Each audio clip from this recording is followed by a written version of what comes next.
Hello friends, Tanya here with another video for Trinity Stamps. This is my first video for the new year and I am doing some happy hearts and gnomes.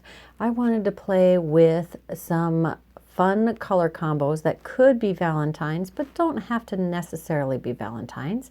I've got salvaged patina, spun sugar, abandoned coral, and candied apple here to play with, and I'm going to ink blend these on, it's going to be more than one panel, but I'm only going to show you this one. I'm going to blend these on 8.5 by 4-inch panels, and I'm going to be making a slimline card with some motion.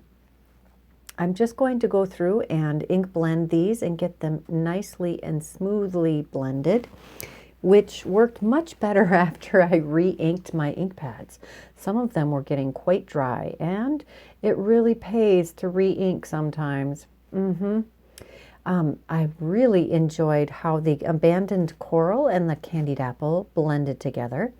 And I'm going to pull out this older die set called, what the heck is that called? Slimline Surprises. It's got two different ways you can use it, or two different motion characteristics. This particular one, excuse me, slides up to reveal the panel below it, and this piece attaches to the back of that flap and is the moving mechanism, plus it is decorative. It has this tag type die for the topper, and I'm going to line this up and run it through my die cut machine, and I'm going to have a nice hole and some shaping for the top of that. Next, I'm going to take out this layering hearts die set, and I'm going to find one that fits on the front of this card. Part of the things you have to watch out when you're creating this particular kind of card is you can't glue anything over the top of that crease line on the panel that slides back. I am going to have this overlap that score line, but I'm going to make sure that it's not adhered above the score line. So it'll just sit above the top of that peak when it's opened up. I like the idea that this can be on a desk or on a shelf displaying the card for the recipient. Next, I'm pulling out this stencil. It is called the Heartburst stencil. It's a layering stencil set, but I'm only going to use one of the layers.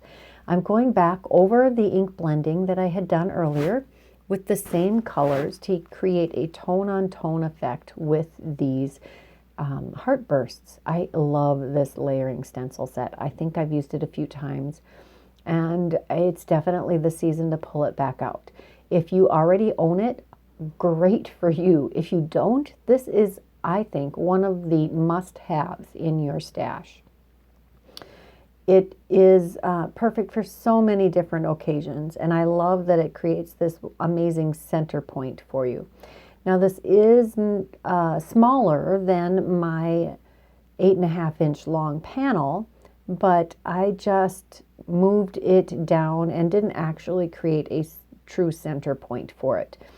The heart does fit in between those two radiating areas, and it's just perfect. Next, I'm going to pull out this Simply Sentimental Happy stamp and die set.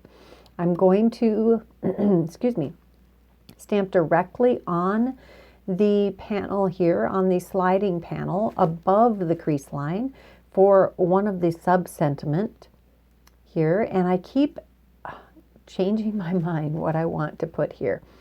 I decide to put You Make My Heart Happy on this one, and to keep it very generic, so you can use this for a birthday card, a thinking of you card, a happy anniversary card, anything. You could use it for anything. I do want this to be extra bold and black. I am stamping over Distress Oxides, which do make things a little bit milky looking or chalky looking. I did use colored cardstock for the heart that I die cut, and then I added some ink blending on it. When you start with a colored cardstock, your blending work is cut down dramatically. Next, I pick the font of Happy that I want to use. And I'm using this fun, really bold font. And I'm going to stamp this a couple of times using the VersaFine Clair Nocturne ink. And it does take 2 or 3 layers to get this as solid as I want it. That's okay. That's what the Misty is for. And I am going to use some of this Sparkle Clear embossing powder. This happens to be Fairy Dust from Brutus Monroe. I'm going to heat set that, and I love the shine and whimsical detail that this Fairy Dust adds to your image. And the VersaFine Clair ink is perfect for this because it is a pigment ink. Gorgeous. Love that. Now we're going to use the shadow die to die cut this. So instead of layering it like you would if you use the die, and that die would cut out exactly the same lettering as the stamp creates. And in this case, I'm just, again, using the shadow to die cut the stamped word. I love that this is how the stamp and die set was created. It adds so much versatility. Next, I'm going to take this darling little gnome from the Joyful Heart stamp set that came out last year. I'm going to use some Copic friendly ink. This is Hero Arts Intense Black ink. You could use the Atelier ink on 3 Paint It Black. You could use that one, but it has a little bit of a brown undertone and I didn't want that. Now I sped this up, I think it's 8 times, so it's super fast. It only took me about 5 minutes maybe to create this or to color this little gnome because he's honestly mostly beard and hat. I'm just using various reds. I'm using some warm grays for his beard. I'm using some BGs for his hat, and I'm just going to blend that. I'm not going to create any shadows. I'm keeping it pretty simple. I wanted to make this a quickly colored but cute gnome. His mittens are going to match his hat. I'm coloring him in with some light winter skin and he's going to have some cute little brown boots. And that will finish up our little gnome. I will die cut him with his coordinating die, and then I'm going to add some extra details to him. I'll just use this low-tack tape to make sure that that doesn't slide around when I run it through the die cut machine, which is my worst nightmare. Okay, my worst nightmare isn't the die slipping. It's dropping an ink pad on a fully finished card. Have you ever done that? Oh, breaks my heart when that happens. I added a little shimmer to this guy with some clear Wink of Stella and some of the Spectrum Noir Sparkle Pen. You could do the same with the liquid pixie dust in a paintbrush if you wanted. We are adding, or we're creasing the sliding portion on the score lines that are created by the die. And we are going to adhere our pieces together here. I'm just planning where I'm going to put our little gnome. I want him to be right above that little crease line right at the bottom of that panel. And then I decide I want a little more stenciling on the tag piece that's going to pull up the back. And I went right on there with some of the abandoned coral, I think. I think that's the abandoned coral. Yes. Because I wanted those hearts to be a little more bold on this. Then I am trying to figure out what I would like it to say up on top. And I ultimately go with as many of the happies as I can fit on there. Some of them are a little too wide. So any of them that will fit across this panel width-wise, I'm going to put on the panel.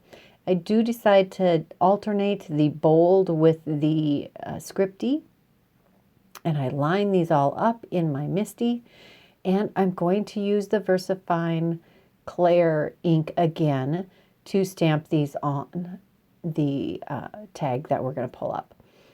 I do think I stamped it twice, but I really could have got away with just once because it took forever for that to dry. You could put embossing on that, but I didn't want to risk warping the paper because if it was warped, it would be harder to slide.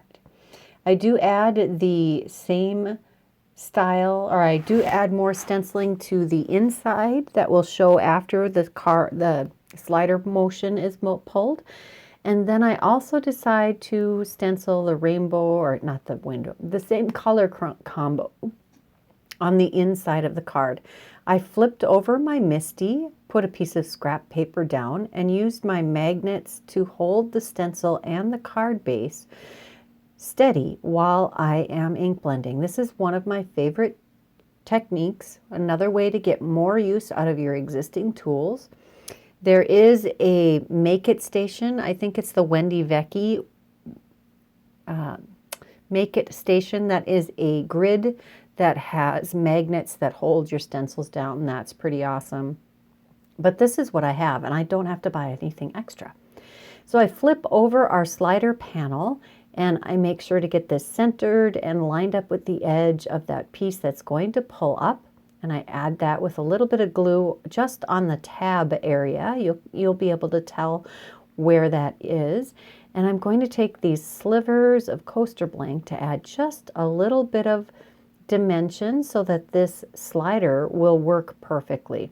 I have tried this without the extra dimension around it, but it didn't slide as well. So this is how I make these slider cards again. Now I'm going to adhere that to this panel that I cut to 3.5 by 8.5 inches, and that's the piece that I stenciled a little bit of the Heartburst on the bottom portion. And then we'll take and glue this to a piece of, or excuse me, the front of a slimline card. There is our fun slider piece. I am going to add a little string to that top because it makes it a lot easier to work this card. And I found some red and white baker's twine in my stash that goes perfect with this card. Here we're going to adhere that to the card base. It's just a piece of heavyweight white cardstock. I think it's a 110 pound Nina Solar white, and it's cut to 7 by 8.5 and scored at 3.5 inches to create this slimline card. I added a little bit of coaster blank behind my little gnome because he needs to be raised up just a little bit. That helps me let him overlap towards the right edge of the card. And then I take a little bit of coaster blank just under the bottom portion of the heart in the point and adhere that to the card front also. The happy gets a little bit of coaster blank behind it also, because if you're going to create a 3D card, you may as well go all out. So here we are. You see the hidden sentiment and the sentiment that's on the front. And then if you wanted, you can even add some extra sentiment to the inside of that slider.